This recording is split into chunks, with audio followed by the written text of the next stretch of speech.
नमस्कारः, नमो नमः, सुप्रभातम। आज की संस्कृत कक्षा में हम संस्कृत भाषा में समास क्या होते हैं और समास का कैसे प्रयोग किया जाता है, इसे हम सीखते हैं, जो कि आपकी प्रत्येक कक्षा छठी, सातवीं, आठवीं, नववीं व 10वीं कक्षा के लिए अनिवार्य है। तो इसलिए आप बहुत ही सरल तरीके से समझाए गए इन समास प्रकरण को और अच्छे से किए गए प्रयास को आप आचार्य कुलविंद्र के द्वारा कर्तव्यनिष्ठ पर सुनने जा रहे हैं। तो समास कहते हैं संक्षिप्तीकरण एवं समास भवति, अर्थात समास शब्द का अर्थ संक्षेप होता है। जहाँ दो से अधिक पद अपने कारक चिन्हों को छोड़कर एक हो जाएं, उन्हें समास कहते हैं। समास के कारण जो नया पद बनता है उसे समस्त पद कहते हैं, जैसे नृपस्य सेवकः, नृप सेवकः। जब समस्त पद के पदों को अलग अलग करके उनमें विभक्ति जोड़ देते हैं तो उसे विग्रह कहा जाता है। समास के कुल 6 भेद होते हैं। तो जैसे समस्त पद होता है वृक्ष, पतितः। विग्रह जब इनको अलग अलग कर देते हैं उसे विग्रह कहते हैं। तो वृक्षात पतिता दोनों शब्दों को विभक्तियों सहित लिख देना विग्रह कहलाता है। समास के भेदों में 4 भेद मुख्य हैं। एक अव्ययीभाव, तत्पुरुष समास, द्वंद्व और बहुव्रीहि। ये 4 समास के भेद मुख्य हैं, लेकिन तत्पुरुष समास के 2 भेद और बताए गए हैं। उन भेदों में कर्मधारय समास और द्विगु समास कहलाता है। तो अतः समास के हम 6 भेद भी कह सकते हैं। सबसे पहले हम अव्ययीभाव समास नंबर 1 को पढ़ने जा रहे हैं।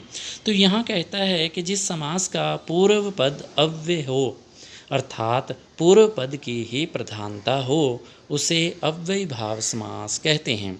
समस्त पद बनाने पर पूरा पद ही अव्यय और नपुंसकलिंग बन जाता है। उप अव्यय का समीप अर्थ में प्रयोग होता है, जैसे उपग्रामम, ग्रामस्य समीपम, गांव के समीप। उपगंगम, गंगायाः समीपम, गंगा के समीप।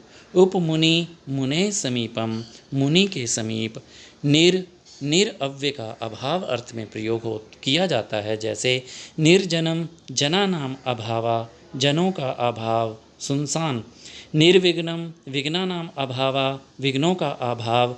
निर्मक्षिकम, मक्षिका नाम अभावा, मक्खियों का अभाव।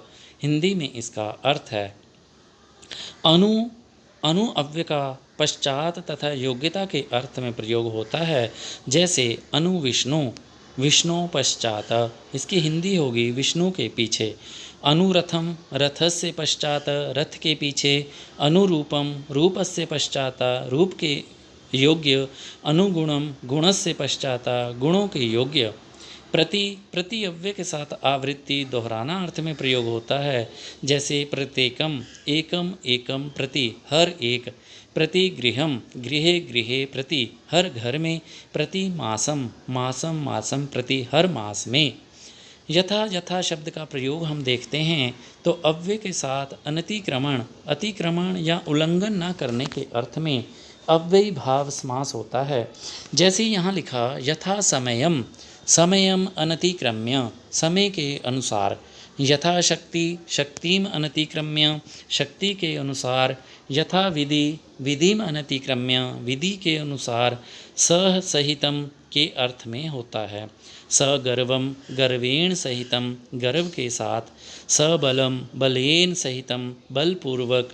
सचित्रम, चित्रेण सहितम, चित्र के साथ।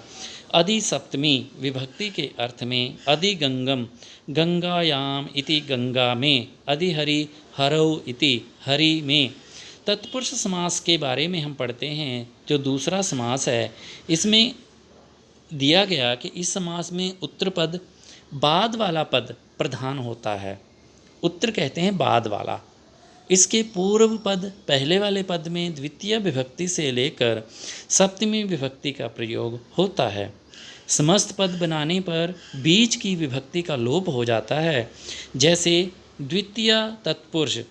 इस समास का उत्तर पद श्रित, अतीत, पतित, गत, अत्यस्त, प्राप्त, आपन्न, गर्मी तथा भुभुक्षु आदि में से कोई एक होता है, जैसे ग्रामम गतः, ग्राम गत, गाँव को गया हुआ इस शब्द का अर्थ है। नरकम पतितः, नरकम पतिता हिंदी में कहेंगे नरक में गिरा हुआ। कृष्णम श्रिता, कृष्ण श्रितः कृष्ण पर आश्रित। भयम आपन्न, भयापन्न भय को प्राप्त हुआ। अन्नम भुभुक्षुः, अन्नम भुभुक्षुः अन्न को खाने का इच्छुक। तृतीया तत्पुरुष में ये शब्द लगे हों शब्दों में तो वो तृतीया कहलाता है। जैसे पूर्व, सदृश, सम, कलह, निपुण तथा मिश्र शब्दों के संयोग में तृतीया तत्पुरुष समास होता है। आप देखेंगे कि ये शब्द नीचे लगे हुए हैं तो इसीलिए इन्हें तृतीया तत्पुरुष समास कहा जाता है। जैसे सप्ताहेन पूर्वः, सप्ताह पूर्वः एक सप्ताह पहले का। मात्रा सदृशः, मातृ सदृशः माता के समान। वाचा कलह, वाक् कलह वाणी के द्वारा झगड़ा। धनेन हीणः, धनहीन धन से हीन। आचारेण निपुणा, आचार निपुणः आचार में निपुण। चतुर्थी विभक्ति में हम देखते हैं तो चतुर्थी विभक्ति वाले शब्दों का अर्थ बलि, हित, सुख तथा रक्षित के साथ तत्पुरुष समास होता है। यथा भूतेभ्यः बलि, भूत बलि प्राणियों के लिए अन्न। द्विजाये अयम, द्विजार्थः द्विज के लिए। गवे हितम, गोहितम गाय के लिए हितकर। सर्वेभ्यः सुखम, सर्व सुखम सब के लिए सुख।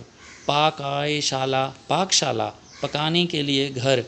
पंचमी तत्पुरुष इसके लिए पूर्व पद में पंचमी विभक्ति होती है और समास हो जाने पर समस्त पद में पूर्व पद की पंचमी विभक्ति का लोप हो जाता है। यह समास मुक्त, भय, भीत, भीति और भी के साथ होता है। वृक्षात् पतितः, वृक्ष पतितः वृक्ष से गिरा हुआ इसका अर्थ आता है। सिंहात् भीतः, सिंह भीतः सिंह से भय, शेर से डर लगना।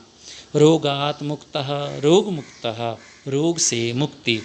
ये शब्द इसकी हिंदी है तो हम हिंदी प्रत्येक शब्द की ब्रैकेट के अंदर दी गई है तो आप हिंदी का अवश्य ही स्मरण रखेंगे। षष्ठी तत्पुरुष देखते हैं तो इसके पूर्व पद में षष्ठी विभक्ति होती है और समास हो जाने पर समस्त पद में पूर्व पद की षष्ठी विभक्ति का लोप हो जाता है। जैसे राज्ञ पुरुषः, राज पुरुषः राजा का पुरुष या सिपाही। नृपस्य सेवकः, नृप सेवकः राजा का सेवक।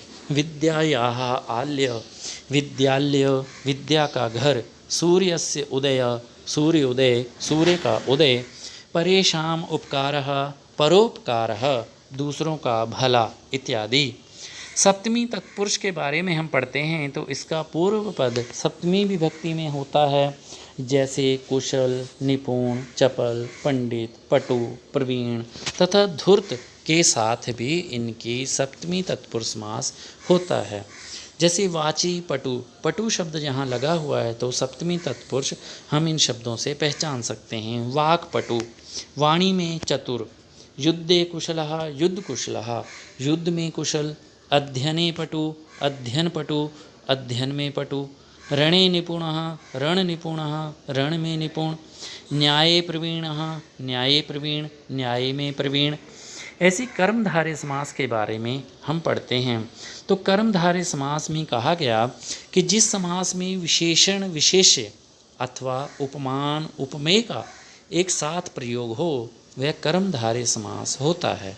प्रायः दोनों पदों में प्रथमा विभक्ति होती है। जैसे विशेषण विशेष्य शब्द में इसमें पूर्व पद विशेषण तथा उत्तर पद विशेष्य होता है।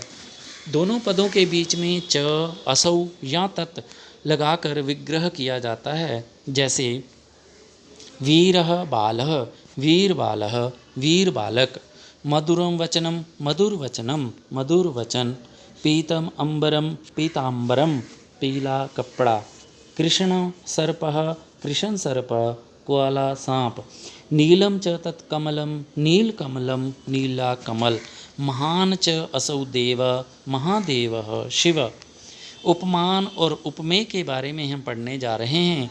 उपमान तथा उपमेयवाचक शब्दों को एव या एव शब्द से जोड़ा गया होता है। समस्त पद में इनका लोप हो जाता है, जैसे घन इव श्यामा, घन श्यामा, बादल के समान सांवला, मुखम चंद्र इव, मुख चंद्र, मुख चंद्र जैसा, पुरुष सिंह इव, पुरुष सिंह, पुरुष जैसा सिंह। द्विगु समास के बारे में हम जानते हैं, जिसे चौथा समास कहा जाता है। जिस समास का पूर्व पद संख्यावाची होता है तथा वह किसी समूह का बोध करवाता है, द्विगु समास कहलाता है। जैसे त्रयाणाम भुवनानाम समाहारः त्रिभुवनम, ये तीन तीन के समूह को बता रहा है।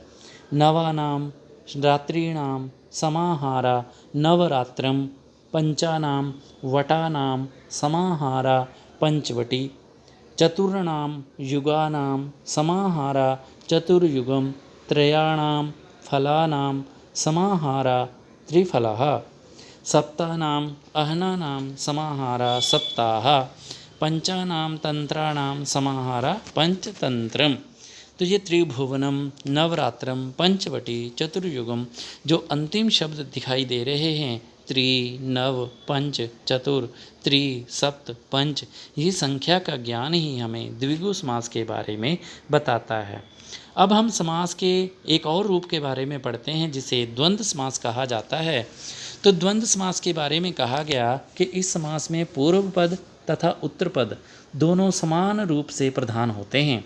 द्वंद्व समास के विग्रह में प्रत्येक शब्द के साथ च लगता है, जैसे माता च पिता च माता पितरौ, रामा च श्यामा च राम श्यामौ, धर्म च अर्थ च धर्मार्थौ, सीता च गीता च सीता गीतै, सुखम च दुखम च सुख दुखै, धर्म च अर्थः च कामश्च धर्मर्थकामः, पाणिश्च पादौश्च येषां समाहारः पाणिपादम्, अहश्च निशाश्च अनयो समाहारः, अहर निशम शब्द बनता है। अब जो अंतिम समास है उसके बारे में देखते हैं। तो यहाँ दिया गया बहुव्रीहि समास।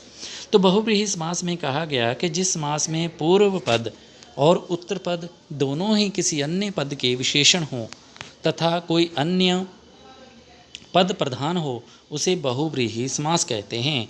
जैसे लंबम उदरम यस्य सह लंबोदरः, लंबे पेट वाला अर्थात श्री गणेश। 10 आननानि यस्य स दशानना, 10 मुखों वाला अर्थात रावण। पीतानि अम्बराणि यस्य स पीताम्बरः, पीले कपड़ों वाला। नीलकंठ यस्य स नीलकंठ, नीले कंठ वाला। चत्वारि मुखानि यस्य सह चतुर्मुख, 4 मुख वाला। महान आशयो यस्य सह महाशय, कोई बड़ा व्यक्ति। चंद्रम इव मुखम यस्य स, चंद्रमुखी, चांद के समान मुख है जिसका। चक्रपाणौ यस्य स, चक्रपाणी, हाथ में चक्र है जिसके।